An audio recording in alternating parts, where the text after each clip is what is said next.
বরিশালের মেহেন্দিগঞ্জ উপজেলার ৮ নং চর গোপালপুর ইউনিয়নে ভূমিহীনদের জন্য বানানো সরকারি আশ্রয়ণ প্রকল্পের ঘর টাকার বিনিময়ে সচ্ছল ব্যক্তিদেরকে দেয়া ও ঘর দিয়েও ঘরের দলিল না দেওয়ার অভিযোগ উঠেছে উক্ত ইউনিয়ন পরিষদের চেয়ারম্যান হাজী মোহাম্মদ শামসুল বারী মনিরের বিরুদ্ধে।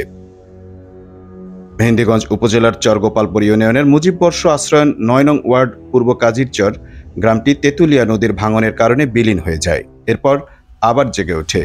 সেখানে ঘর বাড়ি ও জমি জমা হারানো মানুষ ওই চরে বসবাস শুরু করে। ইউনিয়নটিতে ভূমিহীনদের জন্য প্রথম ধাপে ৩০টি ও দ্বিতীয় ধাপে ১৭০টি ঘর বরাদ্দ দেওয়া হয়। ভূমিহীনদের অভিযোগ, ইউপি চেয়ারম্যানের হাতে গরু ছাগল বিক্রি করে হাজার হাজার টাকা তুলে দিলেও এখনও তারা ঘর পায়নি এবং পায়নি ঘরের দলিল। আশ্রয়ণ ঘরে বসবাসরত এক মহিলা নাম প্রকাশ না করার শর্তে বলেন, আমরা ৫০,০০০ টাকা দিয়েছি ১ বছর আগে, কিন্তু এখনও দলিল দিচ্ছে না। আক্ষেপ করে বলেন, আমরা গরিব মানুষ, হয়তো ঘরের দলিল দিক আর না হলে আমাদের টাকা ফেরত দিক। দলিল দেন নাই? দলিলের টাকা নিছে, টাকা দলিল দেয় না। কে টাকা নিছে? চেয়ারম্যানের হাতে দিছি। আপনার ঘর কয় নাম্বার ঘর? ওটা ওই কয় নাম্বার দেখেন। এই আচ্ছা, কত বছর আগে দিছেন টাকাটা? এই তো ১ বছর হয়ে গেছে প্রায়। না, আমরা চাই ঘর চাই, না হলে দলিল চান? দলিল চাই। দলিল না হলে? দলিল না হলে যে টাকা নিছে না দিলে আমাকে গরিব মানুষে কি করবো? কোন আপনাদের মতো এরকম টাকা দিছে দলিল পায় না এরকম কেউ আছে? অনেক মানুষই আছে, অনেক মানুষ আছে। ভূমিহীন ও গৃহহীন পরিবারের দাবি, মোটা অঙ্কের অর্থ লেনদেনের মাধ্যমে বরাদ্দ হওয়া ঘর বিক্রি হয়েছে। অথচ মুজিব শতবর্ষ উপলক্ষে প্রধানমন্ত্রী শেখ হাসিনা দেশের ভূমিহীন ও গৃহহীন পরিবারের জন্য এসব ঘর বিনামূল্যে বরাদ্দ করেছেন। উক্ত মুজিববর্ষ আশ্রয়ণ ৯ নং ওয়ার্ডের এক বাসিন্দা পরিচয় গোপন রাখার শর্তে বলেন, চেয়ারম্যান টাকার বিনিময়ে আমাকে ঘর দিয়েছে, বিনামূল্যের ঘরের টাকা কেন দিলেন? এ প্রসঙ্গে তিনি বলেন, টাকা না দিলে তো ঘর দিবে না, তাই আমি কার্যালয়ে গিয়ে ৩৫,০০০ টাকা দিয়েছি। ওটা ঘর চেয়ারম্যান টাকা দিছি, টাকার বিনিময়ে একটা ঘর দিছে। ঘর আমার টাকার বিনিময়ে দলিল দেয়নি চেয়ারম্যানে। কত টাকা দিয়েছেন? ঘর টাকা দিছি দলিল সহ ৪৫,০০০ টাকা। কোন চেয়ারম্যান? মানে চেয়ারম্যানের চেয়ারম্যান হাতে দিছি টাকা, আমি নিজে দিয়ে টাকা দিছি পরিশোধে দেয়া। মুজিব শতবর্ষ উপলক্ষে প্রধানমন্ত্রী শেখ হাসিনা ঘর দিয়েছে শুনে অনেক ভালো লাগছে, কিন্তু আমরা তো জেলে গরিব মানুষ, টাকা নাই, ঘরও নাই, তারপরও ৪০,০০০ টাকা কষ্ট মষ্ট করে দিয়ে থাকছি। যেহেতু দলিল নাই, কবে যে নামিয়ে দেয় সেই চিন্তায় আছি। অনেক বেশি তো ঘর পায় নাই, ধরেন আমি পাই না, এরকম তো অনেক লোক আছে মনে করেন অনেক বেশি ঘর পায় নাই।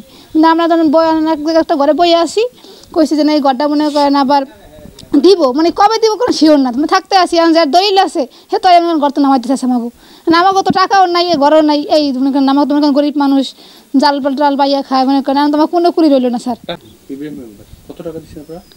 আমি দিছি ৪০,০০০ টাকা দিছি। এখন আপনাদের দাবি কি? আমাকে দাবি এখন যে না আমাদের হয় টাকা না তো ঘরে, আমাকে তো মনে করেন গরিব মানুষ, স্যার আমাকে তো এরকম না যে লক্ষ লক্ষ টাকা আছে, আমরা মনে করেন খাইতে খাই তো জাল পাইয়া খাই, মনে করেন আগে তো টাকায় হয়তো টাকা দিয়ে দেখ, তোমার কোনো আফসোস না, না তোমার ঘর দেবো, তখন একটা তোমার জিনিস দেবে। উক্ত আশ্রয়নের এক মুরব্বী বলেন, প্রথমে ২০,০০০, এরপরে ১২,০০০, আবার ১০,০০০, আবার ৫,৫০০, আবার মাটি ফালানোর জন্য দিয়েছি ১৫০০, আবার লেট্রিনের জন্য দিয়েছি ১৫০০ টাকা। এরপরও ঘরের দলিল পাচ্ছি না। আমি যদি মরে যাই তাহলে আমার তো একটা নাতি আছে, তার কি হবে? দলিল দিলে না হয় নাতির নামে করতাম।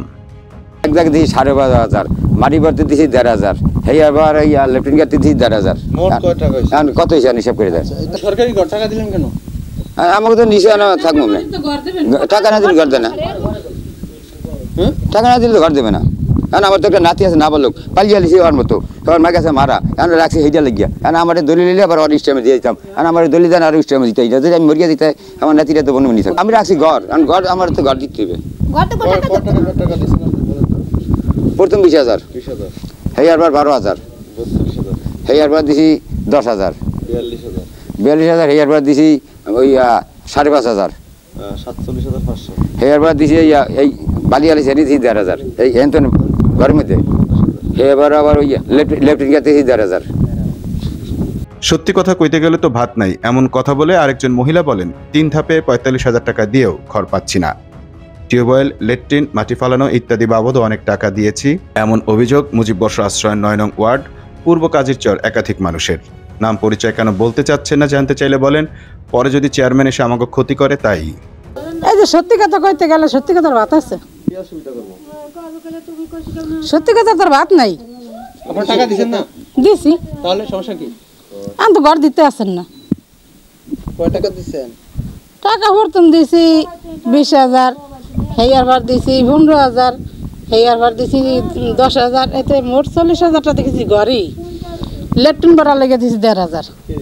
ঘর যেমন লেট্রিন ঘর যেমন এই মানুষ দিয়ে ভরাই নিয়ে নিজেরা ভরছি। তবে এই বিষয়ে ইউপি চেয়ারম্যান হাজী মোহাম্মদ শামসুল বারী মনির বলেন, ঘর তো আমি একা দেইনি, ইউএনও ভূমি অফিসের কর্মকর্তারা বাছাই করে দিয়েছে। আল্লাহর রহমতে আমার অনেক সম্পত্তি আছে। কার কাছ থেকে ওইসব টাকা নিয়েছি বলুন, আমিও চাই সত্য বের হয়ে আসুক। সামনে চেয়ারম্যান নির্বাচন, তাই অনেকে আমার বিরুদ্ধে ষড়যন্ত্র করছে।